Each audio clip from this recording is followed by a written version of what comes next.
Welcome to another crazy medical story, where at the end of this story, you're going to hear why I think everyone should have a backup plan for things that they do and things that happen in hospitals. Welcome back to another episode where I help younger physicians decrease stress and increase income by transitioning from corporate to independent practices, even without any business experience. Have you ever had a blackout or power outage in the hospital? I must have been a second or third year resident at Jackson Memorial Hospital as an internal medicine resident in the ICU.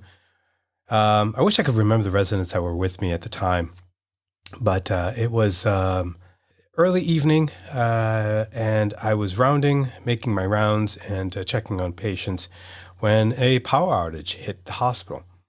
Well, that wouldn't have been a big deal, but the problem was that the power outage happened. We saw the lights go out, and none of the equipment continued to work. The ventilators stopped working. The IV pumps started to beep, and there was no electricity. And I thought it would be temporary, so we kind of looked over the patients and realized after about a couple of minutes there was no electricity in the ICU, and we were freaking out. Now, we called maintenance, we called supervisors, and they said we need to use the red plugs in the outlets, in the walls. And apparently the red outlets are connected to the backup emergency power system. And the red sockets didn't work. So I immediately got into, I don't know what type of mode, but as one of the senior residents in the ICU, I basically directed the nurses to disconnect patients from the ventilators and start bagging them. So we had nurses bagging patients in a downtown Miami emergency room because there was no electricity in the ICU. IV machines actually continued working for as long as I remember, because some of them and most of them had backup batteries. But then after a couple of minutes, I thought, hold up, we have a patient on a high frequency jet ventilator. And, young residents might not know what that is, but the high frequency jet ventilator were for ARDS patients who we couldn't oxygenate using regular ventilators, and we'd have to bag those patients also. But we knew that if we disconnected those patients or that one patient that we had on the jet ventilator, it'd probably die because we would not be able to sustain the pressures that ventilator would generate using an IV or using an ambu bag.